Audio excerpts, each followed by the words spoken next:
아멘. 함께 아멘. 기도하겠습니다. 하나님, 감사합니다. 오늘도 주님의 말씀 앞에 섭니다. 주님, 저희들에게 깨닫는 은혜를 더하여 주시고, 또 이 말씀이 오늘 우리의 삶에 잘 적용되어서 하나님, 우리가 이 말씀의 능력으로 말미암아 승리하는 인생이 되게 하여 주옵소서.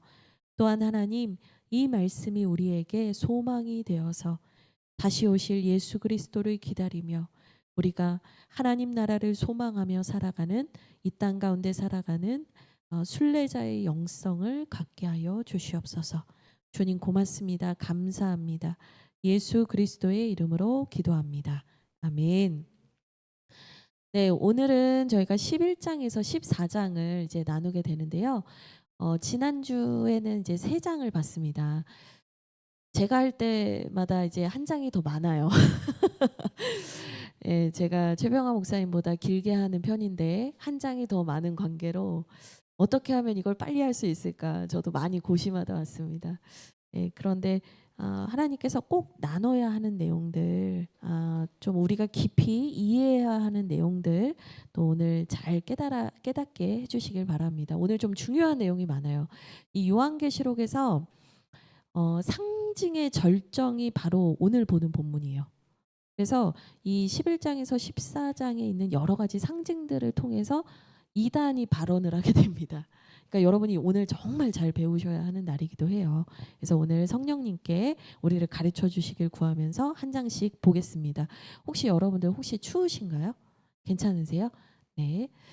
그러면 저희 11장 같이 읽도록 하겠습니다. 저와 여러분이 한 절씩 교독하고 마지막 절은 함께 읽도록 하겠습니다. 제가 먼저 읽겠습니다.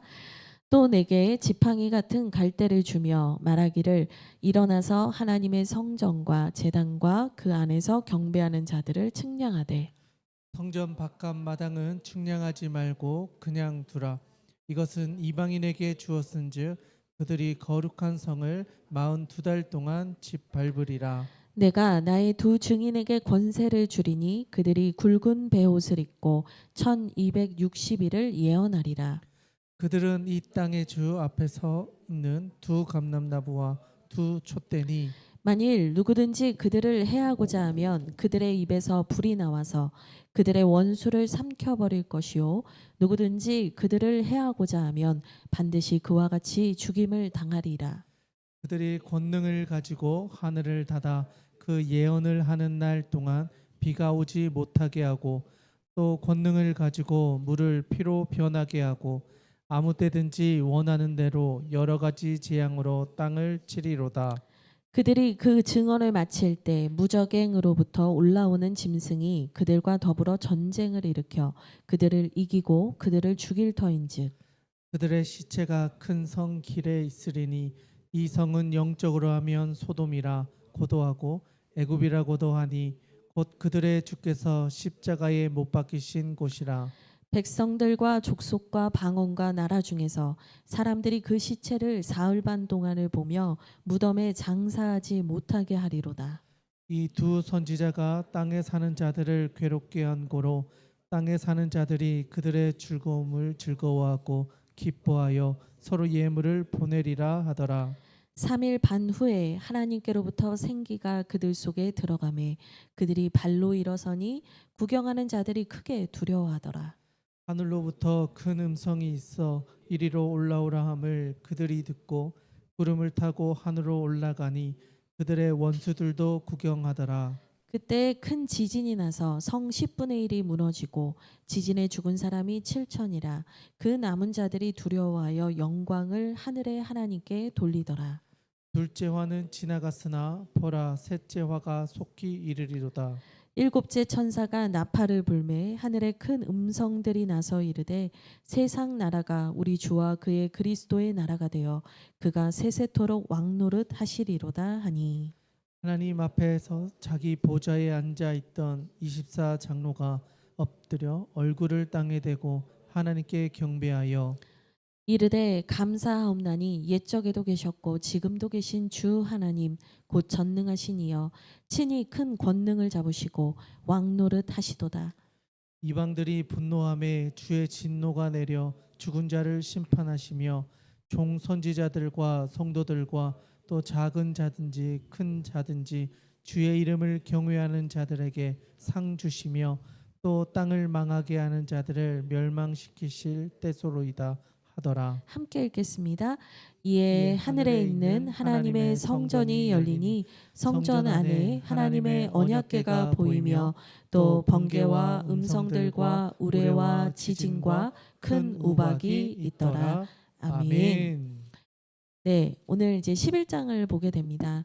11장은 어떤 내용이 이어지냐면 10장과 사실은 다 연결이 되어 있어요. 그래서 우리가 지난주에 10장까지 했는데 이제 요한계시록에는 3중 구조의 7개의 심판 시리즈가 계속 나온다는 말씀을 드렸어요. 그래서 7 봉인을 떼는 게 나오고 그다음에 7 나팔이 나오고 그다음에 7 대접으로 연결이 돼요.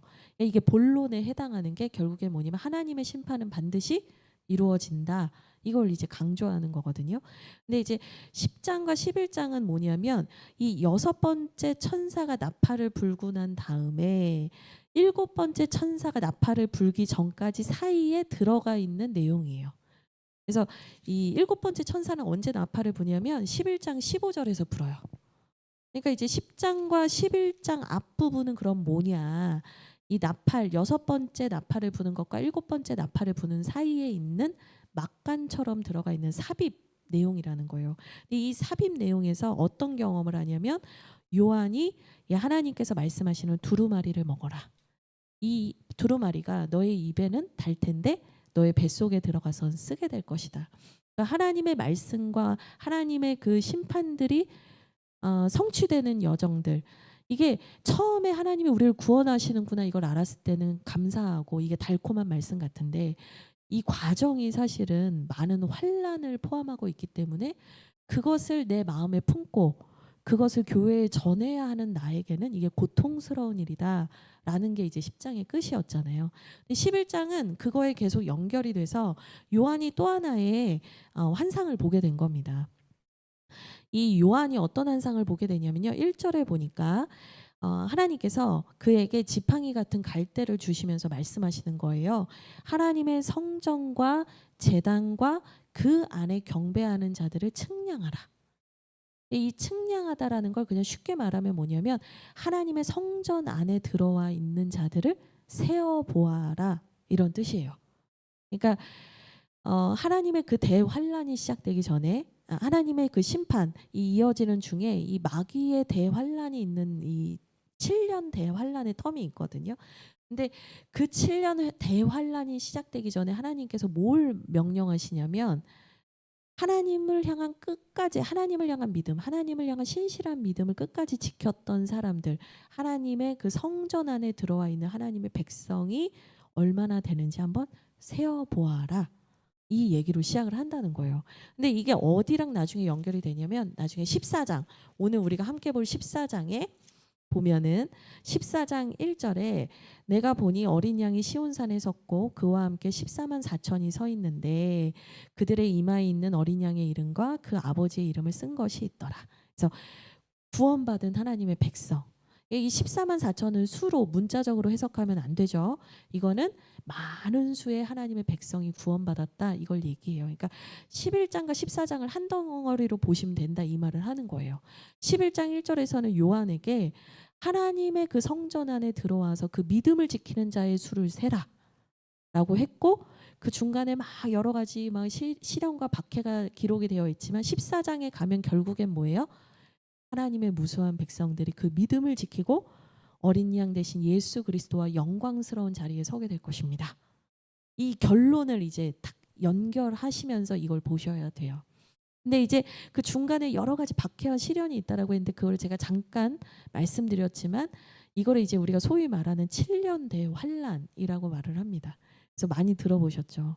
그래서 7년 대환란은 뭐냐면 마지막 때 그 하나님의 온전하신 승리, 그러니까 이미 십자가에서 승리를 이루셨지만 마지막 영적 전쟁을 끝내고 하나님의 나라가 완전하게 도래하는 그때가 임박할 때쯤 있는 대환란, 7년 동안 있을 이 대환란의 때에서 이제 사람들이 막 해석을 분분하게 하다 보니까 이단이 나오는 건데 여기선 그 7년 대환란을 어떻게 설명하고 있는지 우리는 이거를 좀 잘 보아야 할 필요가 있을 것 같아요. 어쨌든 요한에게 하나님의 성전 안에 있는 사람들을 세어 보아라 라고 얘기를 합니다. 근데 재밌는 표현이 나와요. 2절을 보니까 성전 바깥마당은 측량하지 말래요. 이게 이 이스라엘의 성전을 이해하고 있으면 되는데요. 이 성소, 이 제사장들만 들어갈 수 있는 성소가 있고 그다음에 그 바깥에는 이방인의 뜰이라는 마당이 있어요. 근데 이 이방인의 뜰에는 장애가 있거나 아주 극한 죄를 지지 않은 사람이면 이방인이라도 들어올 수 있는 자리예요. 여러분들이 잘 아시는 걸로 하나 예를 들면 사도행전 3장에서 성전 미문 앞에서 구걸하는 사람이 있잖아요. 근데 그 사람은 문 앞에 있잖아요. 그러니까 이방인의 뜰에도 들어가지 못한 사람이었던 거예요. 근데 이방인의 뜰까지는 장애가 없거나 극심한 죄를 짓지 않은 사람은 이방인일지라도 이스라엘 사람이 아닐지라도 들어갈 수 있었어요. 그 이방인의 뜰에서 뭘 하냐면 사람들이 뭐 양도 팔고 염소도 팔고 예수님께서 이렇게 내 집이 아버지의 집이 기도하는 집이지 여기서 누가 장사하라 그랬냐 그러면서 상업고 막 이러시는 거 있잖아요. 그게 이방인의 뜰이에요. 근데 지금 그 성전 구조를 알고 있는 사람들을 대상으로 하듯 2절에서 무슨 얘기를 하냐면 성전 바깥 마당은 측량하지 말라는 거예요. 그러니까 이방인의 뜰은 내 백성이 있는 곳이 아니다 이거예요. 근데 여러분 이방인의 뜰, 그러니까 성전 마당은요 성소랑 되게 가까워요. 그런데 성소에는 들어가지 못한 사람이라는 얘기를 하고 있는 거예요. 이게 오늘날로 해석을 하면 뭐냐면 하나님을 믿는 것 같으나 믿지 않는 사람들을 말해요. 그러니까 하나님께서 이 마지막 때에 보시는 사람은 정말 진실로 하나님을 믿고 있는 참 믿음의 성도들을 하나님은 측량하고 계신다는 거예요. 무서운 말이죠. 내가 마당만 밟고 가는 사람은 아닌가. 우리한테 두려움이 돼야 하는 말씀인 거죠. 그래서 성전 바깥 마당은 측량하지 마라. 그냥 두어라. 이 마당은 이방인에게 주었은즉 그들이 거룩한 성을 42달 동안 짓밟게 될 것이다. 그러니까 이방인에게 그 마당을 이렇게 두었은즉 그 이방인들이 그 마당을 회파할 거다. 이거를 이제 어떻게도 해석을 하냐면 이게 요한계시록이 AD 95년경에 써졌는데 이스라엘 성전, 이 예루살렘 성전이 AD 70년에 로마에 의해서 회파되거든요. 그러니까 그거를 의미하는 거다라고 얘기하기도 해요. 근데 그러면 지금까지 우리가 배웠던 해석의 관점으로 볼 때 그렇게만 해석하면 뭐예요? 이미 다 일어난 일이다. 요한계시록에 있었던 일은 다 과거에 있었던 일이다. 과거주의 해석으로 보는 거예요. 근데 여기에서 말하는 건 뭐냐면 마지막 때 있을 이야기를 하고 있는 거기 때문에 뭐 AD 70년에 있었던 예루살렘 성전의 회파로 볼 수도 있지만 이거는 상징적으로 해석을 하는 게 옳은 거죠. 그래서 이방인, 하나님을 모르는 사람들에게 다 그냥 넘겨준다는 거예요. 그럼 여러분 상상을 하실 때 이 성소 주변에 이방인들이 둘러싸고 사람들을 짓밟으면서 박해하는 현장이 벌어지고 있다는 거예요. 그러니까 믿음의 백성들 입장에서는 뭐예요? 우겨쌈을 당한 것 같은 거예요. 위협을 느끼는 거예요. 우리도 죽을 수 있겠다. 우리도 정말 끌려가서 죽는 거 아니냐 이런 위협을 느끼는 때가 온다는 거예요. 그런데 분명히 말하는 게 뭐냐면 성전 안에 있는 사람들 한 사람도 빠짐없이 하나님께서 보호하시고 지키신다는 거예요. 그래서 1절에 그들을 세라. 하나님께서 단 한 명도 빠짐없이 그들을 보호하실 거다. 근데 이제 형식적인 믿음을 가진 사람들은 거의 밀 까부르듯 그냥 이렇게 악한 세력에 의해서 환난을 겪고 어려움을 겪는다는 거죠. 그러나 믿음의 사람들은 하나님의 성소 안에서 보호함을 받을 것입니다.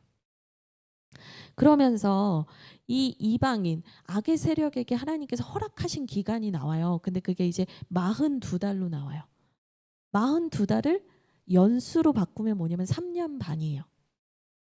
근데 이제 이게 그러니까 앞에 있는 3년 반, 뒤에 있는 3년 반 해서 이걸 합해서 7년 대환란이라고 보는 거예요. 근데 이 앞에 있는 3년 반 동안은 막 악한 세력이 막 활개를 치는 것 같지만 동시에 하나님의 역사도 강력하게 나타나는 시간이라고 얘기를 해요. 그게 이제 어디 나오냐? 3절부터 나오는 거예요. 내가 나의 두 증인에게 권세를 줄 텐데 그들이 굵은 베옷을 입고 1260일을 예언할 것이다. 여러분 이 1260일이요 42달이에요. 그러니까 1260일 3년 반 동안 악한 세력이 너희들을 우겨싸는 것 같고 너희들을 해할 것 같고 막 그렇지만 너희들 절대로 잘못되지 않는다. 오히려 내가 그때 내가 신뢰하는 2명의 증인을 세워서 그들로 하여금 복음을 더 강력하게 전할 거다. 여러분 여기서 굵은 베옷이요. 회개를 선포할 때 입는 옷이에요. 마지막 때 하나님께 회개하고 돌아오라는 사역을 하는 사람들이 있을 거라는 거예요. 그러니까 그때는 위협을 하지만 진짜 하나님의 백성은 해하지 못하고 하나님의 백성들은 마지막 복음 전파에 이제 박차를 가하는 시기가 온다는 거죠. 그럼 이제 궁금해집니다. 도대체 이 두 증인은 누구냐? 이 두 증인에 대한 해석으로도 이단이 많이 생겨났어요. 근데 이 두 증인을 성경은 감사하게도 누군지 말해주고 있습니다. 4절에 보시면 두 감람나무고 또는 두 촛대다 이렇게 얘기를 해요. 이 두 감람나무는요 스가랴서에 나오는 예언과 이게 연결이 돼요. 이 스가랴서는 당시 포로로 끌려갔던 이 유다인들이 돌아왔을 때 무너져 있던 성전을 다시 회복하기 위해서 하나님께서 2명의 리더를 세우시는데 그게 여호수아와 스룹바벨이라는 사람이었어요. 이 여호수아와 스룹바벨을 통해서 성전을 회복하고 그 다음에 느헤미야를 통해서 성벽을 짓는 거예요. 근데 이제 이 여호수아 스룹바벨이 해야 되는 게 뭐였냐면 성전을 짓는 거였어요. 무너진 성전을 짓는 거였거든요. 근데 그때 그 둘을 상징하는 게 이 감람나무로 나와요. 그러니까 구약의 말씀이 성취된다. 그러니까 하나님의 성전, 하나님의 말씀, 하나님의 계획들을 성취해가는 사람을 내가 세울 거다. 이 의미고요. 두 촛대는 요한계시록에서 자체적으로 말해줬어요. 뭐냐면 1장과 2장에서 뭐라고 했냐면 촛대 사이를 거니시는 이가 말씀하시되 이 촛대가 교회라고 말씀하셨거든요. 그러니까 촛대는 교회예요. 하나님의 빛을 발하는 교회란 말이에요.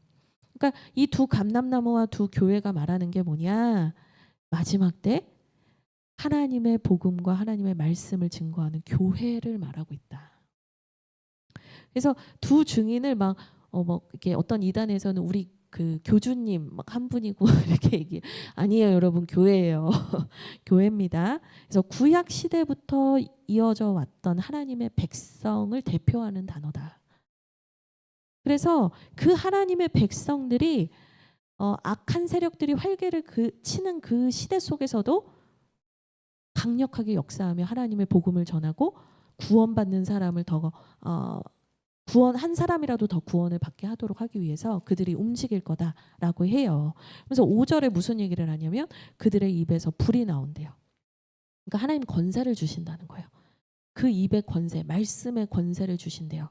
또 6절을 보니까 그들이 권능을 가지고 있대요. 하나님이 교회에 권능을 주신다는 얘기예요.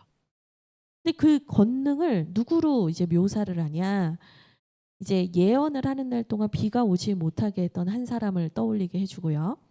그 다음에 물을 피로 변하게 했고 여러 가지 재앙을 보여줬던 또 한 사람을 떠올리게 해요. 여러분 혹시 비가 오지 못하도록 기도했다가 나중에 다시 비가 오도록 기도했던 하나님의 선지자 기억하시는 분이 있어요? 네, 맞습니다. 훌륭하십니다. 엘리야죠. 또 물이 피로 변하게 했던 선지자 누가 있죠? 우리 하람이 최근에 배웠어요. 그렇죠, 그렇죠. 요즘에 이제 한걸음학교에서 출애굽기 하고 있어요. 훌륭합니다. 모세를 이제 얘기하는 거예요. 그러니까 모세는 율법을 말하고 그 다음에 엘리야는 선지자를 대표하거든요.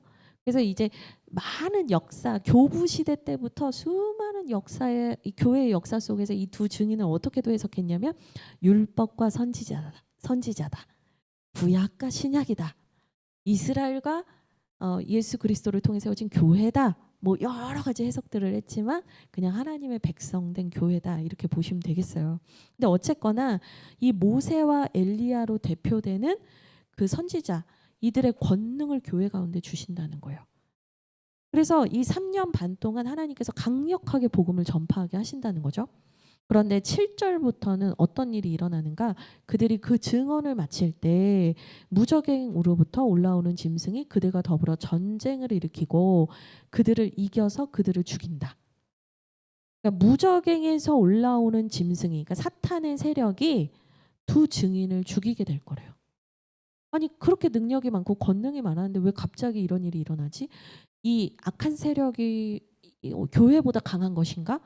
그 의미가 아니고요. 이 7절에 그 이제 하나님의 의도가 담겨 있어요. 그들이 그 증언을 마칠 때, 그러니까 그들이 그들의 사명을 다하고 하나님이 허락하신 기간이 됐을 때 악한 세력들이 그들을 박해하게 될 것이다. 그러니까 그 악한 세력의 박해도 하나님이 허락하시지 않으면 일어나지 않는다는 거예요. 그러니까 악한 세력의 박해가 얘네가 강해서인 것 같죠? 우리 눈에 보일 땐 그렇게 보이죠? 근데 그게 아니라 하나님의 구원 계획 속에서 이 악한 세력이 활개치는 그때가 사실은 세팅이 되어 있다는 거예요. 그래서 이 두 증인이 죽게 된대요. 근데 8절 보세요. 그 두 증인의 시체가 큰 성 길에 있을 거래요. 근데 이 성을 영적으로 하면 소돔이라고도 하고 애굽이라고도 한다. 그러니까 하나님을 대적하는 사람들이 사는 장소죠. 성경에서 계속해서 말하는 소돔, 애굽 다 하나님을 대적하는 나라잖아요. 그리고 이 큰 성이 뒤에 한번 보시겠어요? 14장 8절 보시겠어요? 구체적으로 나옵니다. 이 큰 성이 뭐라고 얘기를 하냐면 큰 성 바벨론이요 이렇게 얘기를 하거든요. 그러니까 구약 시대 때 바벨론은 그 예루살렘 성전 회파하고 이 이스라엘 망하게 했던 나라잖아요. 근데 하나님을 대적했던 것으로 상징되는 그 사탄의 세력이 결국엔 두 증인, 교회를 박해하고 죽이고 승리하는 것처럼 보이겠지만 그것은 영원한 승리가 결코 아니다. 이 얘기를 해나갈 거예요. 재밌는 건 그 소돔과 애굽이라고도 하는데 또 하나로는 뭐라고 표현한대요? 주께서 십자가에 못 박히신 곳이라. 그러니까 이게 뭐 예루살렘을 의미한다라기보다는요. 하나님을 대적했던 하나님의 역사를 대적하면서 활개를 쳤던 그 사단의 세력이 역사했던 곳들을 다 열거하고 있는 거예요. 그러니까 이게 소돔일 수도 있고 애굽일 수도 있고 바벨론일 수도 있고 또 나중에는 이 로마의 한가운데일 수도 있는 거죠. 어쨌든 두 증인이 죽는 것 같은 일을 보게 될 거다. 9절에 보니까 이 9절에서 그 시체를, 그러니까 두 증인의 시체를 사흘 반 동안 보게 될 거고 무덤에 장사하지 못하게 할 거다.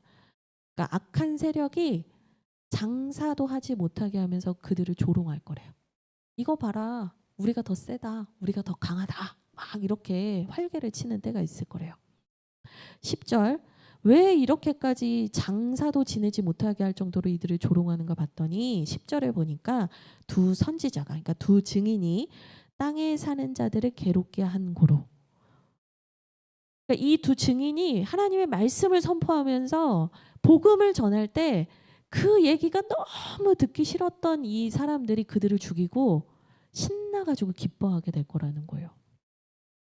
그래서 10절에 그들의 죽음을 즐거워하고 기뻐하며 서로 예물을 보낸다. 그러니까 잔치한다 이 말이에요. 잔치한다. 악한 세력이 와 이제 꼴보기 싫은 것들 다 죽였다.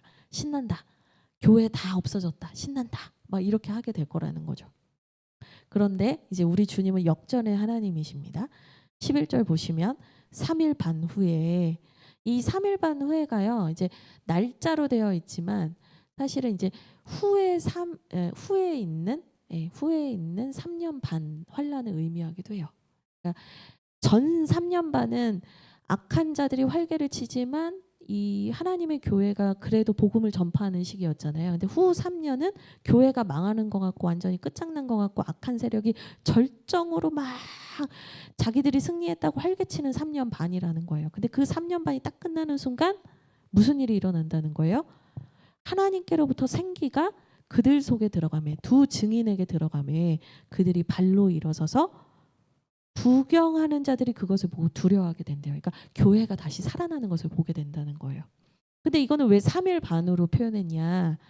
이제 악한 자의 활개에 치는 것은 매우 짧게 지나가게 될 거다라는 것을 문학적으로 표현한 거예요. 그래서 대부분의 이제 주석가들이 이 표현을 3년 반과 3일 반으로 볼 것이 아니라 7년 대환란 중에 마지막 3년 반인데 그 마귀가 막 자기가 이겼다고 하는 그때는 아주 빨리 지나가는 것과 같이 하나님이 하실 것이므로 3일 반처럼 문학적인 표현을 했다라고 이제 보통 보는 편입니다.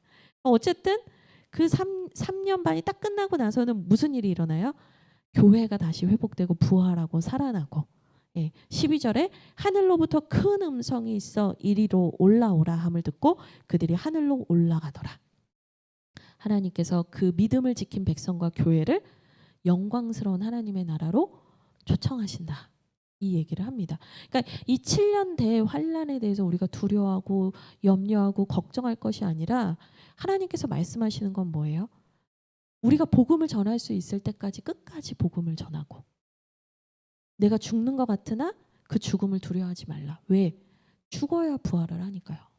하나님이 사랑하시는 자들인데 이 두 증인과 같은 교회를 왜 하나님께서 죽는 자리로 내모시겠어요? 하나님이 힘이 없어서 하나님은 이들을 버리셔서 그게 아니라는 거예요. 이들이 순교의 피를 흘리고 죽은 후에 오히려 죽어야 하나님의 부활을 경험하기 때문에 하나님께서 온전하신 그 큰 권능을 보이시기 위해서 그들에게 그 3년 반을 허락하신다는 거죠. 그리고 나서 13절에 그 하나님의 두 증인이 살아나고 나서 무슨 일이 일어나요? 오히려 그것을 막 조롱하고 기뻐하던 자들의 성의 그 큰 성의 10분의 1이 무너지고 지진의 사람들이 죽게 될 것이다. 근데 그 남은 자 중에는 두려워하며 영광을 하늘에 하나님께 돌리는 자들이 있을 것이다. 그러니까 이 성의 10분의 1만 무너진다라는 게 뭐냐면요. 계속해서 말씀드렸던 제한된 심판이에요. 하나님이 끝장을 아직 보시지 않았다는 거예요. 근데 진짜 예수님이 오시면 그때는 구원의 기회가 없죠. 근데 그때까지는 하나님께서 그들을 심판하시지만 다 멸하시진 않고 그 중에 몇 사람은 회개하여 하나님께 돌아오는 일이 있을 거다라는 얘기를 해줍니다. 그러면서 14절에 이것을 이렇게 마무리합니다. 둘째 화는 지나갔으나 보라 셋째 화가 속히 이르는도다. 그리고 이제 15절부터 일곱째 천사가 드디어 일곱째 나팔을 부는 거예요. 그러니까 하나님의 심판을 계속 얘기하다가 이게 중간에 삽입이 되어 있다. 제가 이 말씀을 드렸는데 이게 무슨 얘기를 하는 거냐면 마지막 때에 이런 환난과 어려움이 있지만 믿음을 지킨 사람에게는 하나님이 반드시 보호하시고 그들에게 부활의 은혜로 그들을 다시 살리시는 역사가 있을 것이다. 여러분 이걸 종말론적으로만 해석하면 그냥 먼 날 그런 일이 있겠구나. 내가 7년 대환란을 잘 버틸 수 있을까? 막 이런 염려를 하시는 분들이 옛날에 되게 많았어요. 나는 바로 배신하는 거 아니야? 막 두려워하는 분들이 있었어요. 근데 여러분 마지막 때의 일들은 또 마지막 때에 대한 물론 이제 알고는 있어야죠. 근데 이제 그걸 너무 막 두려워하면서 바라보실 것이 아니라 오늘 우리의 삶으로 저는 적용을 할 수 있어야 된다고 생각해요. 나는 지금이 마지막 때인 것처럼 최선을 다해서 복음을 전하고 있는가? 내가 정말 하나님의 그 복음을 맡은 자로서 증인의 삶을 살아가고 있는가? 그리고 내가 그 하나님을 위해서 살았지만 내가 평생 하나님을 위해서 살았지만 내가 예기치 못했고 내가 원하지 않았던 고난과 시련이 오는 순간에도 나는 하나님을 신뢰할 수 있는가? 이건 오늘 우리에게 적용할 수 있는 것 같아요. 우리가 이제 어려운 일을 겪거나 힘든 일을 겪을 때 하나님이 나를 버린 것 같다. 우리 사실 그 마음이 되게 많이 들잖아요. 근데 그게 아니라 하나님이 이 환난과 고난을 통해서 우리에게 더욱더 좋은 것을 선한 것을 하나님의 영광을 보여주실 것이다. 이건 오늘 우리의 신앙에도 충분히 적용할 수 있는 메시지라고 생각을 합니다. 네, 15절에 그래서 일곱째 천사가 나팔을 불면서 이 놀라우신 하나님의 긍휼과 구원과 또 공의로운 심판을 찬양합니다. 그래서 15절에 세상 나라가 우리 주와 그의 그리스도의 나라가 되어 그가 세세토록 왕노릇 하시리로다. 찬양을 하는 거예요. 갑자기 찬양이 나와요. 하나님은 반드시 이 모든 세상의 주인이 되셔서 하나님께서 이 세상을 통치하시고 다스리는 그때가 올 것입니다. 완성될 것입니다. 네. 그래서 저는 이걸 보면서 그 생각을 했습니다. 결국에는 십자가를 지고 제자로서 살아가는 사람들, 또 십자가를 지고 하나님의 복음을 위해서 살아가는 교회를 통해서 하나님의 나라는 이루어진다. 우리가 그것을 마음에 새겨야겠습니다. 그래서 16절에도 24장로가 계속해서 크신 하나님을 찬양하고 왕이신 하나님을 찬양합니다. 18절은 좀 핵심 내용 같아요. 그래서 우리 18절 한번 읽어보도록 하겠습니다. 같이 읽겠습니다. 시작. 이방들이 분노하며 주의 진노가 내려 죽은 자를 심판하시며 종 선지자들과 성도들과 또 작은 자든지 큰 자든지 주의 이름을 경외하는 자들에게 상 주시며 또 땅을 망하게 하는 자들을 멸망시키실 때로소이다. 아멘. 그러니까 결국에는 어떤 이들은 심판을 받겠지만 주님을 경외하고 끝까지 주님을 바란 자들에게는 하나님께서 상을 주실 것입니다. 하나님이 그렇게 공의로운 왕이십니다. 이제 이 얘기를 하는 거죠. 그리고 19절에 이제 요한이 이 환상이 사라질 때쯤 갑자기 하나님의 성전에 있는 언약궤를 보게 되는데 갑자기 언약궤를 보고 11장이 끝나요. 이게 뭐냐? 언약궤. 하나님의 약속은 반드시 성취될 것입니다. 하나님이 계획하신 일은 모두 이루어질 것입니다라고 하면서 이제 11장이 끝나게 됩니다. 우리 12장 같이 읽겠습니다. 저와 여러분이 교독하겠습니다. 마지막 절 함께 읽을게요. 하늘에 큰 이적이 보이니 해를 옷 입은 한 여자가 있는데 그 발 아래에는 달이 있고 그 머리에는 12별의 관을 썼더라. 이 여자가 아이를 베어 해산하게 되매 아파서 애를 쓰며 부르짖더라. 하늘에 또 다른 이적이 보이니 보라 한 큰 붉은 용이 있어 머리가 7이요 뿔이 10이라. 그 여러 머리에 7 왕관이 있는데 그 꼬리가 하늘의 별 3분의 1을 땅에 던지더라. 용이 해산하려는 여자 앞에서 그가 해산하면 그 아이를 삼키고자 하더니 여자가 아들을 낳으니 이는 장차 철장으로 만국을 다스릴 남자라. 그 아이를 하나님 앞과 그 보좌 앞으로 올려가더라. 그 여자가 광야로 도망가매 거기서 1260일 동안 그를 양육하기 위하여 하나님께서 예비하여 하늘에 전쟁이 있으니 미가엘과 그의 사자들이 용과 더불어 싸울세. 용과 그의 사자들도 싸우나 이기지 못하여 다시 하늘에서 그들이 있을 곳을 얻지 못한지라. 큰 용이 내쫓기니 옛뱀 곧 마귀라고도 하고 사탄이라고도 하며 온 천하를 꿰는 자라. 그가 땅으로 내쫓기니 그의 사자들도 그와 함께 내쫓기니라. 내가 또 들으니 하늘에 큰 음성이 있어 이르되 이제 우리 하나님의 구원과 능력과 나라와 또 그의 그리스도의 권세가 나타났으니 우리 형제들을 참소하던 자 곧 우리 하나님 앞에서 밤낮 참소하던 자가 쫓겨났고 또 우리 형제들이 어린 양의 피와 자기들이 증언하는 말씀으로써 그를 이겼으니 그들은 죽기까지 자기들의 생명을 아끼지 아니하였도다.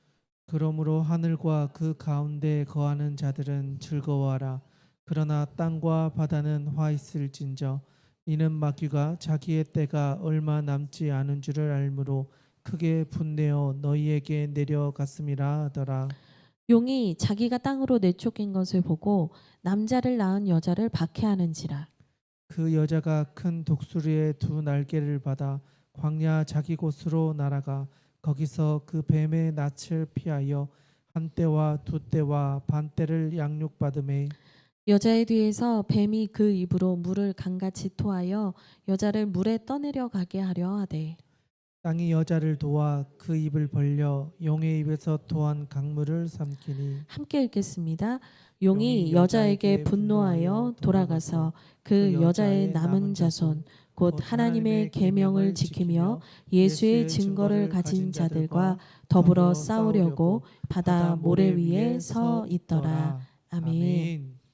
네, 12장부터 14장도요. 바로 이 7년 대환란에 대한 거를 계속해서 이제 상징으로 설명을 하는 거예요. 그래서 시기에 대한 얘기, 때에 대한 얘기가 계속 반복이 됩니다. 먼저 12장 1절을 보시면요. 하늘에 큰 이적이 보이니 그러니까 요한이 또 하나의 이제 환상을 보게 된 겁니다. 근데 어떤 여인을 봤냐면 그러니까 태양으로 옷 입은 여인을 봤대요. 그 발 아래에는 달이 있고 그 머리에는 12별의 관을 썼대요.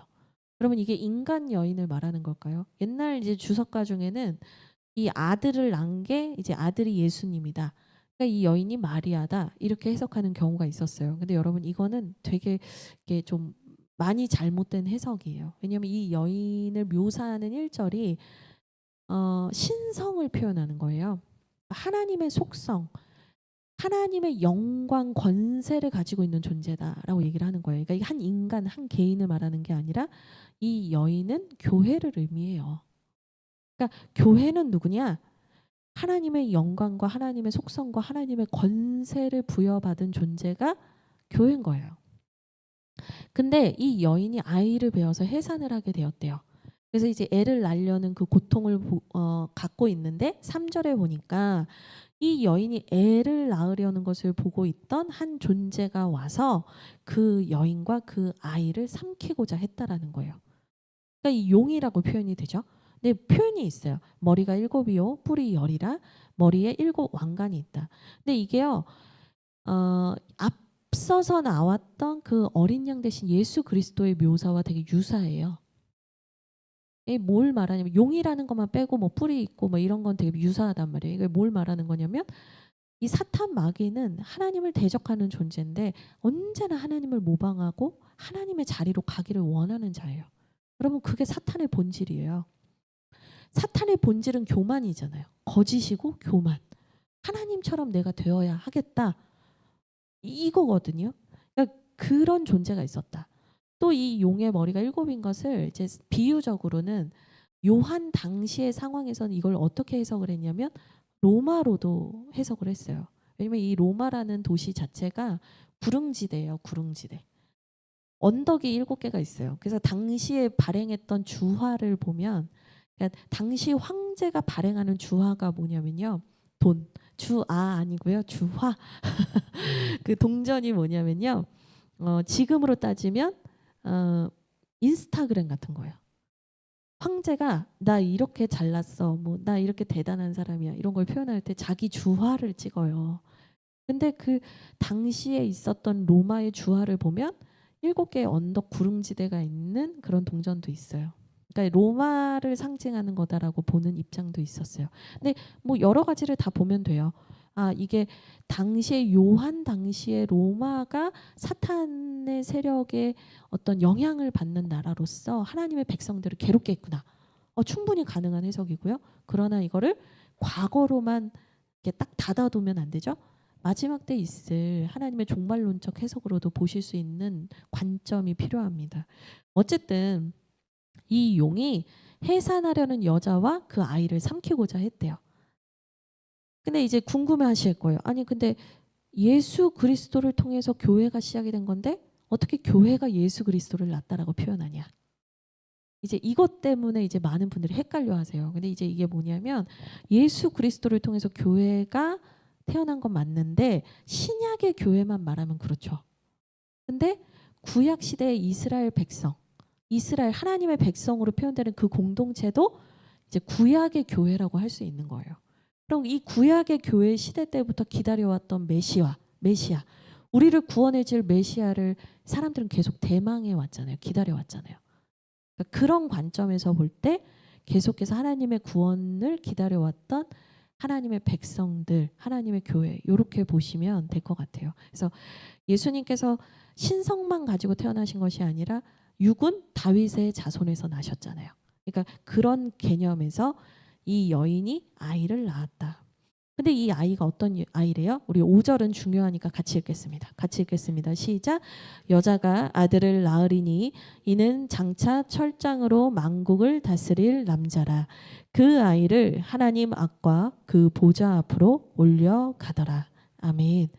그러니까 결국에는 이 하나님께서 우리에게 주신 구원자가 이 교회를 통해서 선언된 이 예수 그리스도가 결국에는 모든 것을 승리하시고 하나님의 보좌 우편으로 가게 될 것에 대해서 얘기를 합니다. 그리고 나서 이제 교회는 광야로 도망을 했대요. 6절에. 거기서 며칠 동안 어떻게 지냈대요? 1260일 동안. 그러니까 앞에 전 반 3년 반을 말하는 겁니다. 1260일 동안 양육하기 위하여 하나님께서 예비하신 곳에서 숨어 있었다. 그 얘기를 하는 거예요. 그러니까 아까 제가 그랬잖아요. 악한 세력이 막 활개를 치지만 전에 있던 7년 대환란 중에 전에 있던 3년 반 중에는 두 증인이 하나님의 복음을 전하면서 역사하는 때가 있었다고 그랬잖아요. 완전히 끝장나지 않는 뭔가 이렇게 하나님의 그 역사가 여전히 눈에 보이는 그 시기가 있다고 했잖아요. 그러니까 이 여인이 교회가 이 복음으로써 예수 그리스도를 배우고 경험하고 또 하나님께서 보호하시는 그 기간이 있었다. 이렇게 얘기를 하는 겁니다. 그러면 사실은 이 6절에서 13절로 연결이 돼야 더 사실 자연스러워요. 왜냐하면 이 여인이 아이를 낳고 광야로 도망을 갔고 1260일 동안 하나님께서 예비하신 곳에서 있었다라고 얘기를 하니까 13절에 보면 이게 이해가 되거든요. 근데 그 용이 자기가 땅으로 내쫓긴 것을 보고 남자를 낳은 여자를 박해하기 시작했다. 이게 이제 스토리상으로는 더 연결이 편해요. 근데 갑자기 7절에서 12절에 하늘의 전쟁이 삽입이 돼 있는 거예요. 그러니까 단순히 예수님이 태어나신 것만 의미하는 게 아니라 이게 종말론적으로도 미래적으로도 해석을 해야 되는 게 결국에는 교회가 복음으로써 증거를 하고 복음을 전파하는 사역들을 감당하지만 마지막 때가 됐을 때는 그 용이 교회를 계속해서 박해하고 어려움을 주는 시대가 이어진다는 거예요. 근데 그 중간에 하늘의 전쟁이 나오는 이유가 뭐예요? 우리가 볼 때는 육으로 볼 때는 눈으로 볼 때는 인간적인 눈으로 볼 때는 우리가 계속해서 마귀에게 시달리는 것 같고 쫓기는 것 같고 박해를 받는 것 같지만 하늘에서는 이미 이긴 전쟁이다라는 걸 얘기해 주고 싶은 거예요. 약간 샌드위치 구조예요. 땅에서 일어나는 일 사이에 하늘에서 일어나는 일을 보여주면서 결국에는 우리가 어려움을 겪는 것 같고 박해를 받는 것 같으나 하늘에서는 이미 이겼고 승리했다. 또 하나는 이 교회를 괴롭히는 용이 어디서부터 온 존재냐라는 걸 설명하는 게 7절에서 12절이기도 해요. 그러니까 이 용이 어디서 온 거예요? 결국에는 하늘에서 하나님을 대적해서 전쟁을 벌였다가 이미 져가지고 쫓겨난 존재가 사탄이라는 거예요. 그러니까 여러분 우리가 이제 영적 전쟁을 생각할 때 사탄과의 전쟁을 생각할 때 하나님과 그 사탄이 막 비등하게 싸우는 존재라고 생각하시면 안 돼요. 하나님은 뭐 범접하실 수 없는 분이고 이 사탄 마귀는 그 하나님께 이제 깜도 안 되는데 대들었다가 쫓겨난 존재. 근데 이 쫓겨난 존재가 이미 하나님이 승리하셨는데도 불구하고 하나님의 백성들을 한 명이라도 멸망하게 하고 망하게 하려고 발악을 하고 있는 시대가 땅의 시대다라고 얘기를 하고 싶은 거예요. 그래서 하늘에선 이미 이겼다라는 걸 얘기를 해주는데 그게 어디 나오냐? 10절부터 12절에 나오는 거예요. 그래서 하나님의 구원과 능력과 나라와 그리스도의 권세는 이미 나타났다. 10절. 그래서 10절 끝에 형제들을 참소하던 자, 그러니까 형제들의 죄를 참소하던 자, 우리의 죄에 대해서 고발하던 사탄은 쫓겨났다. 11절에 어린 양의 피와 말씀으로써 우리는 사탄을 이겼다. 이 얘기가 이미 나오고 있는 거예요. 그래서 12절에 이미 져서 쫓겨난 마귀는 12절 중간 자기의 때가 얼마 남지 않은 줄을 알았기 때문에 분을 내면서 그러니까 발악을 하면서 영적 전쟁은 이미 하나님이 끝내셨는데 이 사탄은 마지막으로 더 발악을 하면서 너희에게 내려갔다. 이 내려간 용이 이 여인 교회를 박해하려고 발악을 했다. 이 얘기를 하는 겁니다. 그런데 14절에 보면 그 여자는 광야에서 양육을 받으며 보호를 받아요. 독수리 날개로 보호를 받았다. 그러니까 하나님이 그 교회를 보호하셨다. 이 한 때와 두 때와 반 때가 바로 이 전 3년 반을 말하는 거예요. 근데 그 3년 반 동안은 이제 용이 막 부글부글 하고 있다가 마지막 그 3년 반 때가 됐을 때 어떻게 해요? 뱀이 그 입으로 15절에 여인을 물에 떠내려가게 하려고 막 괴롭히고 막 박해를 했고 17절 용이 여자에게 분노하여 그 여자의 남은 자손 하나님의 계명을 지키며 예수의 증거를 가진 자들과 더불어 싸우려고 바다 모래 위에 섰다. 그러니까 그 3년 나머지 3년 반의 그 치열한 사탄의 발악을 보여주는 거예요. 그러니까 여러분 11장과 12장에서 계속 말하는 건 뭐냐면 마지막 때 7년 대환란이 있지만 그때 3년 반 동안 하나님의 말씀을 전파하고 양육받는 3년 반이 있고 나머지 3년 반은 마귀가 발악하는 그 3년 반이 있을 거다. 그러나 너희들이 잊지 말아야 되는 건 뭐다?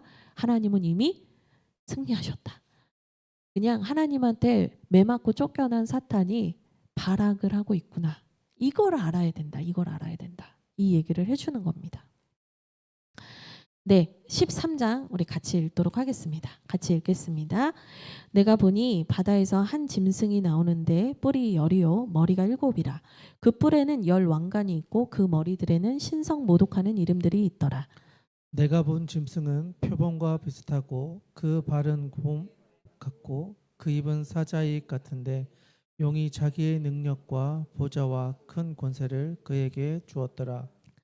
그의 머리 하나가 상하여 죽게 된 것 같더니 그 죽게 되었던 상처가 나음에 온 땅이 놀랍게 여겨 짐승을 따르고 용이 짐승에게 권세를 주므로 용에게 경배하며 짐승에게 경배하여 이르되 누가 이 짐승과 같으냐 누가 능히 이와 더불어 싸우리요 하더라. 또 짐승이 과장되고 신성 모독을 말하는 입을 받고 또 42달 동안 일할 권세를 받으니라.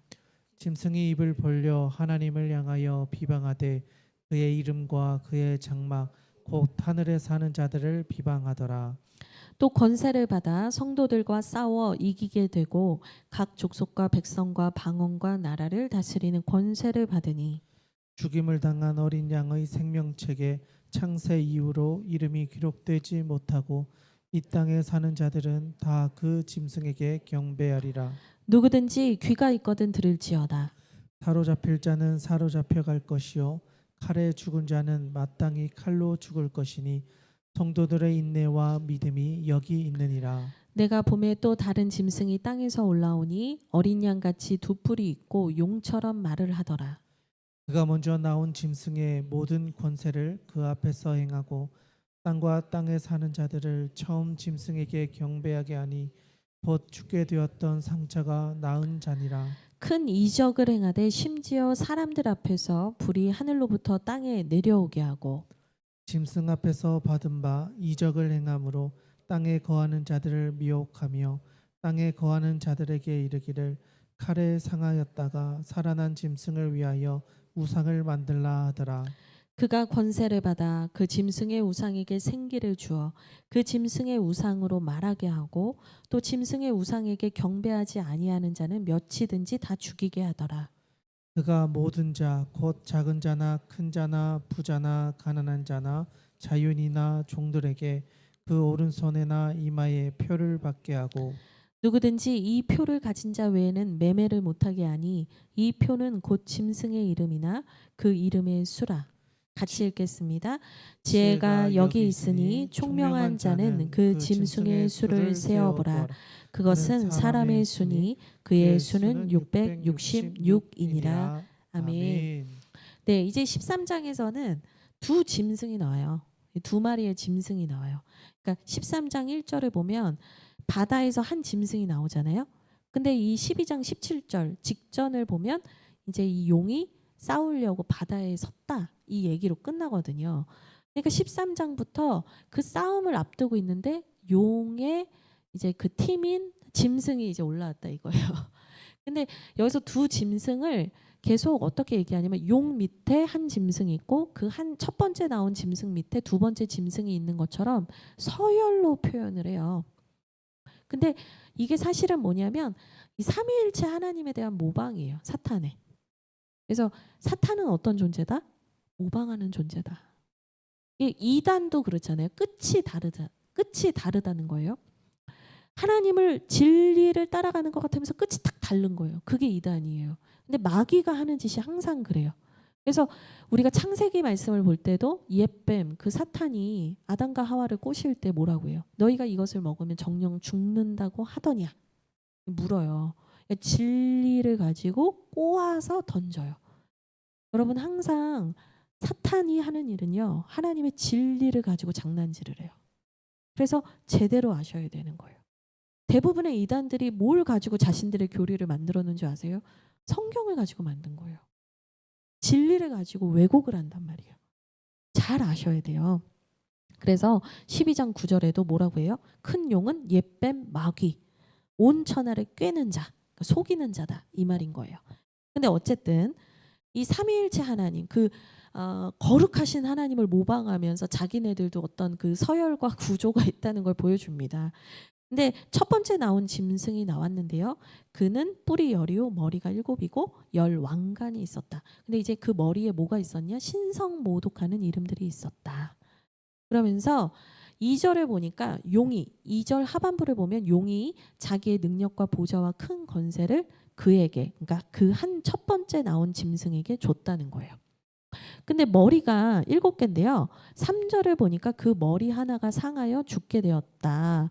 근데 죽은 줄 알았는데 상처가 나으면서 다시 살아나가지고 우와, 모든 세상에 있는 사람들이 그 짐승을 따르게 됐다. 이렇게 얘기를 해요.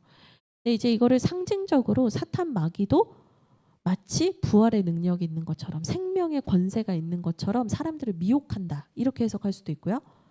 이 7머리가 이제 로마의 황제들을 얘기하기도 해요. 근데 이제 당시에 이 네로 황제가 사실은 이제 자결을 했는데 네로 황제가 사실은 죽지 않았고 부활했다라는 소문이 막 돌고 있던 때예요. 네로 황제가 죽지 않았다. 네로 황제가 다시 살아났다. 그 악명 높은 인간이 다시 살아났다. 막 이런 소문이 돌 때여서 사실은 사람들이 다시 이 로마 황제의 그 권세와 이 악함이 다시 이 시대를 장악하겠구나 이런 두려움이 지배를 하던 때였어요. 상징적으로 사탄 마귀가 하나님을 모방하면서 자신도 권세가 있고 생명이 있는 채 할 수 있다. 이게 로마 황제들을 의미하고 네로 황제가 다시 부활했다라는 소문을 통해서 적그리스도, 예수 그리스도와 복음을 회방하는 존재들이 다시 살아났다. 이렇게 해석할 수도 있는 거예요.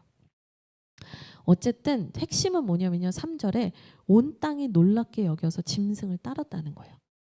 이게 사탄 마귀의 어떤 세력에 대해서도 이 미혹하는 세력에 대해서도 사람들이 매력을 느낀다는 걸 알 수 있어요, 여러분. 우와, 저기서 이런 일이 있네? 우와, 저기에서 이런 일이 있네? 여러분, 우리가 그래서요, 어떤 눈에 보이는 기적과 이사를 따라가다 보면 잘못된 길로 갈 수 있어요. 오직 예수 그리스도의 보혈과 말씀으로만 교회는 승리하는 거예요. 기적과 이사에 너무 현혹되지 마세요. 유튜브에 전도자다 누구 많이 나오더라고요. 근데 제가 볼 땐 좀 이상한 분들 많아요. 여러분, 그런 게 중요한 게 아니고요. 주님께서 이미 주신 66권의 이 예언의 말씀이 가장 중요한 거예요. 예수 그리스도의 십자가 보혈이 나를 살렸다는 걸 믿고 그 말씀대로 살아가는 게 제일 중요한 거예요. 어쨌든 이 짐승이 막 사람들을 현혹합니다. 그러니까 4절에 막 용에게 경배하고 짐승에게 경배했다. 당시 요한 사도가 있었던 그 초대교회 상황에서는 이 로마 황제나 강력한 로마라는 그 제국이 용처럼 보이고 이제 짐승처럼 보인 거죠. 그러나 이거는 이제 또 사탄도 사람을 현혹하고 미혹하는 능력이 있다는 것, 이 두 가지를 다 보셔야 됩니다. 5절을 보니까 이 짐승은요, 과장되고 신성 모독을 말하는 입을 받았대요. 근데 42달 동안 일할 권세를 받았다. 여기도 또 나오죠. 그러니까 이게 뭐 전에 있는 3년 반이냐 후에 3년 반이냐 이거에 대해서는 좀 논쟁이 있어요. 근데 중요한 거는 이 짐승도 그 환란의 시기에 활동하는데 뭐로 활동한대요? 입으로 활동한대요. 여러분, 사탄이 거짓의 아비잖아요. 마귀는요 항상 말로 사람을 현혹한다는 걸 여러분 기억하셔야 됩니다. 그래서 6절에 짐승이 입을 벌렸다. 하나님을 향하여 비방했다. 6절 끝에도 비방했다. 사탄 마귀는 계속해서 거짓말하고 비방하고 말로써 사람들을 죽음으로 이끌어가는 존재라는 것을 계속 얘기를 해요. 7절을 보니까 성도들과 싸워서 이기게 되고 결국에는 이 짐승이 이 하나님의 성도들을 다 짓밟고 이긴 것 같은 때가 왔지만 그럼에도 불구하고 하나님은 실패하신 게 아니죠. 하나님은 그런 분이 아니죠. 이 마귀와는 질적으로 다르신 분이죠. 하나님은 온전하시고 완전하시고 불변하시고 영원한 승리의 하나님이시죠.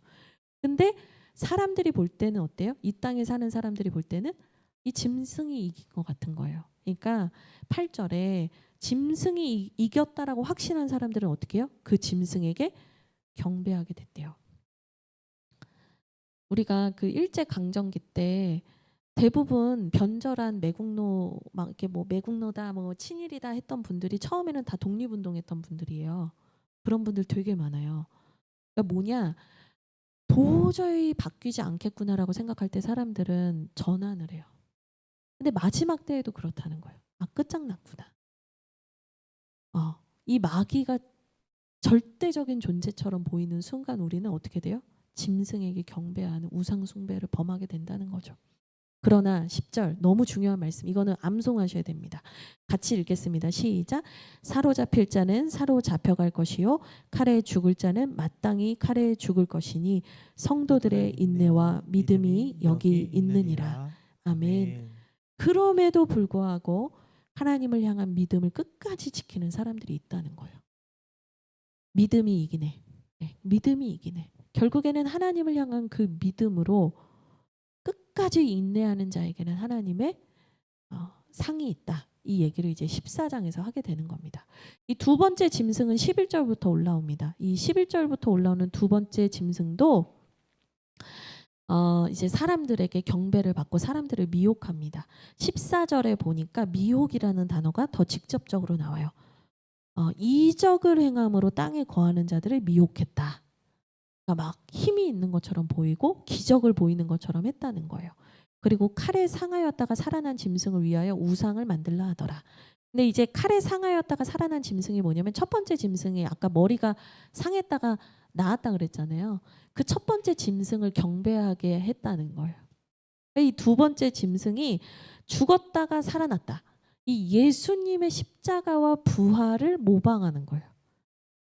그래서 살아났으니 우리가 절대적 신이다 라고 하면서 사람들을 미혹하는 사탄의 존재가 있었다는 거죠. 그리고 15절에 이 두 번째 짐승은 더 포악한데 우상에게 경배하지 아니하는 자에게는 다 죽이겠다는 거예요. 우상을 경배하지 않는 자는 다 죽여버리라고 했다는 거예요. 더 핍박이 강하여지게 됐다라는 거죠. 16절에 보면 이마에 표를 받게 했는데 17절 누구든지 이 표를 가진 자 외에는 매매를 못하게 했다. 그리고 그 이 표의 이름이 뭐였냐? 18절에 666이다. 여기서 이제 5만 가지 영화가 나오죠. 666 이러면서 바코드다 뭐 이러는데 여러분 제가 요한계시록 처음 설명드릴 때 요한계시록은 숫자의 상징이 중요한 책이라고 말씀을 드렸고 이 당시에 사람들은 게마트리아라는 것을 사용했다. 알파벳에 숫자가 들어있어요 이미. 그래서 그 알파벳을 적으면 그게 숫자가 되는 거예요. 그래서 제가 자막을 부탁드렸어요. 네, 보여주세요. 그러니까 이게 뭐냐면 네론 카이사르. 아까 제가 네로가 부활했다. 뭐 이 얘기를 해드렸잖아요. 근데 이 666을 보통 뭐라고 말하냐면 네론 카이사르를 히브리어로 게마트리아를 만든 거다. 그럼 이게 이제 스펠링 히브리어는 반대로 읽어야 돼요. 우리는 왼쪽에서 오른쪽으로 읽잖아요. 히브리어는 오른쪽에서 왼쪽으로 읽거든요. 그럼 요거를 숫자를 다 더하면 뭐냐면 666이에요. 그러니까 황제 숭배, 로마 시대의 그 절대적인 군주처럼 보이면서 사람들을 억압했던 그 황제 숭배를 의미하는 거예요. 그러니까 이 짐승이 결국엔 사탄의 권세를 받아서 교회를 핍박하는 로마다. 요한은 이제 그 얘기를 하고 싶었던 거죠. 물론 이거를 과거의 역사적인 관점으로만 그렇게 해석할 필요는 없고 결국에는 이게 이제 적그리스도를 의미한다고 보시면 돼요. 그러니까 나중에 종말론적으로는 하나님을 대적하는 적그리스도를 통해서 하나님의 교회를 핍박하는 존재가 있을 거다. 이렇게 보실 수 있죠. 하지만 어쨌든 이제 요한 당시에는 네론 카이사르, 네로 황제를 말해요. 근데 여기에서 이제 사람들이 이제 이 황제 밑에 들어가는 사람들에게 이 매매를 할 수 있는 권한을 준다는 얘기를 해요. 근데 이거를 좀 자세히 알 필요가 있는데 요즘 시대 때 이걸 해석하면서 바코드를 받아야 물건을 살 수 있다. 바코드가 나왔을 때 막 난리 났었어요. 이건 짐승의 표다 막 이랬어요. 근데 그 의미라고 보시면 안 되고요. 당시 로마 황제 숭배나 우상 숭배가 얼마나 많았냐면요. 그 우상 숭배에서 드려졌던 제물 있죠. 고기 같은 거, 양고기, 소고기 막 이런 거가 얼마나 양이 많았는지 그게 시장으로 유통이 됐어요. 그러니까 시장 경제를 장악하고 있었단 말이에요. 우상 숭배를 하는 사람들이. 그러니까 우리가 말하는 그 상인 조합, 길드가 있었어요. 그래서 우상 숭배에 동조하거나 그걸 함께하는 사람이 아니면 상인 조합에 안 넣어주는 거예요. 당시에 실제로 요한 사도가 살았던 당시에 그리스도인들, 이 신앙을 지키는 사람들은 경제 활동에서 배제가 됐어요. 껴주지 않았어요. 그리고 이 우상 숭배를 열애시켜준 유일한 집단이 누구였냐면 유대인들이었거든요. 근데 이 유대인들은 공식적으로 얘네는 이게 좀 이런 표현 쓰면 안 되는데 로마가 볼 때 유대인들은 꼴통이다. 얘네는 되게 무력도 쓰는 애들이다. 그냥 얘네는 지네가 믿는 하나님 믿게 해줘라. 이제 이렇게 좀 이렇게 잘 이렇게 협약을 한 거예요.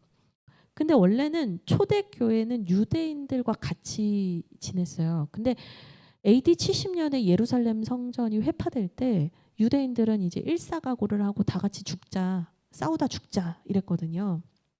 마세다 전투 뭐 다 이런 거 다큐멘터리 보시면 재밌어요.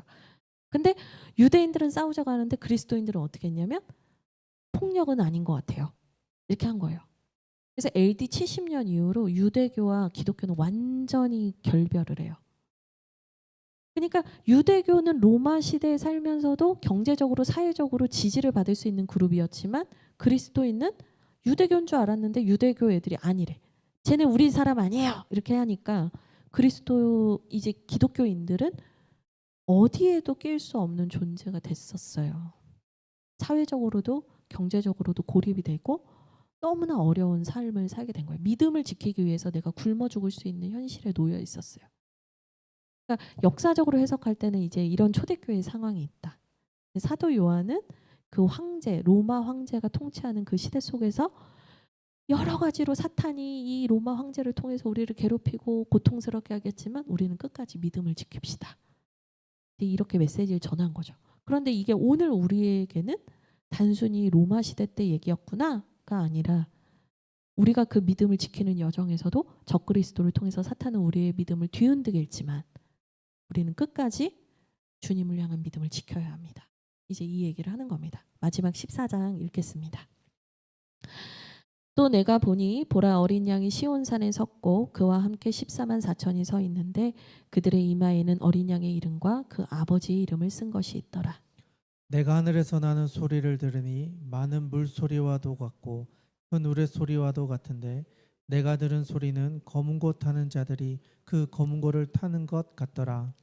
그들이 보좌 앞과 네 생물과 장로들 앞에서 새 노래를 부르니 땅에서 속량함을 받은 14만 4천 밖에는 능히 이 노래를 배울 자가 없더라.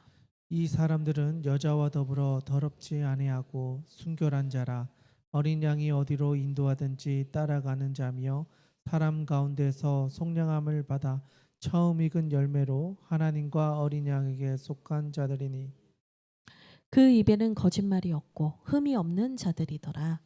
또 보니 다른 천사가 공중에 날아가는데 땅에 거주하는 자들 곧 모든 민족과 종족과 방언과 백성에게 전할 영원한 복음을 가졌더라.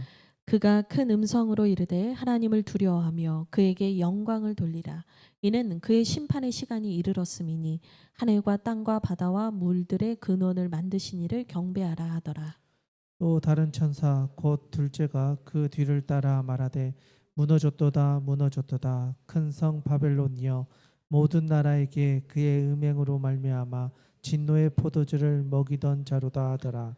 또 다른 천사 곧 셋째가 그 뒤를 따라 큰 음성으로 이르되 만일 누구든지 짐승과 그의 우상에게 경배하고 이마에나 손에 표를 받으면 그도 하나님의 진노의 포도주를 마시리니 그 진노의 잔에 섞인 것이 없이 부은 포도주라.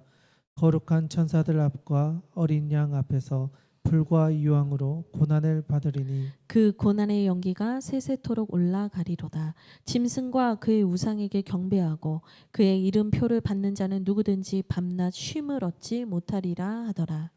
성도들의 인내가 여기 있나니 그들은 하나님의 계명과 예수에 대한 믿음을 지키는 자니라. 또 내가 들으니 하늘에서 음성이 나서 이르되 기록하라. 지금 이후로 주 안에서 죽는 자들은 복이 있도다 하시매 성령이 이르시되 그러하다. 그들이 수고를 그치고 쉬리니 이는 그들의 행한 일이 따름이라 하시더라. 또 내가 보니 흰 구름이 있고 구름 위에 인자와 같은 이가 앉으셨는데 그 머리에는 금 면류관이 있고 그 손에는 예리한 낫을 가졌더라. 또 다른 천사가 성전으로부터 나와 구름 위에 앉은 이를 향하여 큰 음성으로 외쳐 이르되 당신의 낫을 휘둘러 거두소서. 땅의 곡식이 다 익어 거둘 때가 이르렀음이니이다 하니 구름 위에 앉으신 이가 낫을 땅에 휘두르매 땅의 곡식이 거두어지리라. 또 다른 천사가 하늘에 있는 성전에서 나오는데 역시 예리한 낫을 가졌더라. 또 불을 다스리는 다른 천사가 제단으로부터 나와 예리한 낫 가진 자를 향하여 큰 음성으로 불러 이르되 내 예리한 낫을 휘둘러 땅의 포도송이를 거두라. 그 포도가 익었느니라 하더라. 천사가 낫을 땅에 휘둘러 땅의 포도를 거두어 하나님의 진노의 큰 포도주 틀에 던짐에 함께 읽겠습니다. 성 밖에서 그 틀이 밟히니 틀에서 피가 나서 말 굴레까지 닿았고 1600 스타디온에 퍼졌더라. 아멘. 네, 이제 마지막입니다. 그래서 17장은 바로 그 믿음을 지킨 자들이 어떻게 서 있는가 이걸 보여주는 거예요. 그러니까 짐승의 표를 받지 않고 우상 숭배를 하지 않은 자들이 어디에 있는가 봤더니 1절에 어린 양과 함께 있더라. 그러니까 이 시온산에 있다라고 하니까 예루살렘을 말하는 건가? 이제 이렇게 생각하는데 이건 이제 그 예루살렘 성전이 회파된 이후라고 했잖아요. 그러니까 어린 양이 서 계시고, 그러니까 이거는 새 예루살렘, 이 하늘의 성전을 보고 있는 거다라고 보시면 되는데요. 거기에 14만 4천이 서 있어요. 이 14만 4천을 문자적으로 해석하는 순간 요한계시록을 정말 이상하게 해석하게 되는 거예요. 지금까지 다 상징이었는데 갑자기 14만 4천만 진짜라고 문자라고요? 그게 아니에요. 이거는 이 맥락을 이해하면서 봐야 돼요. 그러니까 많은 수가 이런 어려움과 박해 속에서도 믿음을 지킨 이런 수많은 사람들이 있습니다. 이 얘기를 하는 거예요. 그래서 이마에 뭐가 있대요? 어린 양의 이름. 아까 666 이름은 어디에 있어요? 짐승의 이름이 사람들 이마에 있다고 했잖아요. 13장 16절에 이마에 표를 받고 짐승의 이름이 써져 있다. 그러니까 우상 숭배한 사람의 이마에는 짐승의 이름이 써 있고요. 14만 4천 하나님께 믿음을 지킨 믿음의 성도들의 이름에는 누구의 이름이 있대요? 어린 양의 이름. 그러니까 이마에 누구 이름이 있다가 뭐냐면 네 소속이 어디냐 이거예요. 네가 누구의 통치를 받냐. 근데 어린 양의 통치를 받는 자들은 반드시 하나님이 영광스러운 자리에 인도하신다. 그래서 그들이 새 노래 3절에 새 노래를 부릅니다. 땅에서 속량함을 받은 14만 4천 밖에는 능히 이 노래를 배울 자가 없더라. 근데 전 4절 말씀이 너무 은혜가 됐습니다. 우리 4절 말씀 한 번 더 읽겠습니다. 시작. 이 사람들은 여자와 더불어 더럽히지 아니하고 순결한 자라. 어린 양이 어디로 간도하든지 따라가는 자며 사랑 가운데서 속량함을 받아 처음 익은 열매로 하나님과 어린 양에게 속한 자들이니. 아멘. 아멘. 어린 양이 어디로 인도하든지 따라가는 사람들. 그것이 죽음일지라도 하나님과 함께 그 길을 가는 사람들, 그 십자가의 길을 가는 사람들, 그 사람들에게 이 어린 양과 함께 하늘의 영광의 노래를 부르게 하십니다. 그들은 거짓말이 없습니다. 그러면서 믿음을 지키라. 끝난 것 같지만 그 다음에 죽은 다음에는 아무것도 없는 것 같지만 그게 아니다. 하나님의 나라에 영원한 영광과 기쁨이 있다. 이제 이 얘기를 해줍니다. 그러면서 새 천사가 영원한 복음 6절에 영원한 복음을 가지고 선포하죠. 회개하라고 회개하라고. 8절에 큰 성 바벨론은 무너졌다고. 악한 사탄의 세력은 이미 무너졌다고. 10절에 너희들은 그 우상을 따라가면 불과 유황의 고난을 받게 될 거라고. 그러니 그 복음을 듣고 다시 회개하여 예수 그리스도께로 오라. 그러면서 12절부터 16절까지, 13절까지 이 성도들의 인내한 성도들에게 주시는 하나님의 놀라운 은혜가 쭉 적혀 있습니다. 주 안에서 죽는 자들은 복이 있도다. 그들이 수고를 그치고 쉬게 되리니 하나님의 영광을 누리게 될 것입니다. 이 말씀이 쭉 나와 있는 거죠. 그래서 성경은 계속해서 무슨 얘기를 하냐면 믿음을 지키는 자들은 하나님 책임지신다, 보호하신다. 그러나 그 믿음을 버린 자들은 그 대가를 자기가 취하게 될 것이다. 너희들이 눈에 보이는 것을 보며 로마 황제가 너희들의 눈에 볼 때 가장 영원하고 강대해 보일지라도 너희 눈에 강대해 보이는 것을 따라갈 것이 아니라 하나님 예수 그리스도의 그 통치를 따라가야 한다라고 해서 계속 얘기합니다. 12절 우리 요거 하나만 읽고 마치도록 하겠습니다. 12절 말씀입니다. 같이 읽겠습니다. 시작. 성도들의 인내가 여기 있나니 그들은 하나님의 계명과 예수에 대한 믿음을 지키는 자니라. 아멘. 네, 예수에 대한 믿음. 네, 그 믿음 하나 지키면 하나님께서 영원한 상급으로 우리에게 놀라운 은혜로 우리에게 영원한 하나님 나라를 허락하시는 줄 믿습니다. 네, 우리 이 시간 이제 기도하기를 원하는데요. 많은 분량을 배웠습니다. 그런데 11장에서부터 14장이 계속 말하는 건 뭐냐면 우리의 믿음을 흔드는 환난이 언제고 이제 우리에게 닥쳐올 수 있다는 거예요. 우리 성도들의 그 믿음을 막 의심하게 하고 하나님에 대해서 의심하게 하는 일들이 있을 것이다. 찬양 틀어주셔도 돼요. 그런 불도 꺼주셔도 돼요. 그 하나님을 의심하게 하는 일들이 계속해서 있을 거라는 거죠. 그런데 그럼에도 불구하고 그 하나님 말씀대로 행하시는 하나님 그리고 이미 우리를 위해서 십자가에서 죽으시고 부활하신 예수 그리스도를 믿는 자들에게는 하나님께서 반드시 지키시고 보호하신다. 하나님의 영원한 약속을 우리에게 주신다라고 말씀하고 계십니다. 우리 이 시간 함께 기도할 때 여러분에게 오늘 다가와 있는 환난, 대환난과 같은 일이 무엇인지 좀 돌아봤으면 좋겠습니다. 여러분의 믿음을 흔들고 여러분이 정말 그 믿음을 포기하게 만드는 여러분의 환난은 무엇입니까? 오늘 이 시간 그 환난에 집중하는 것이 아니라 여전히 여러분을 보호하시고 지키시며 여러분을 끝까지 마지막 날까지 보호하실 우리 구주 예수 그리스도를 보는 영적인 눈이 열리게 해달라고 우리 이 시간 잠깐 기도했으면 좋겠습니다. 우리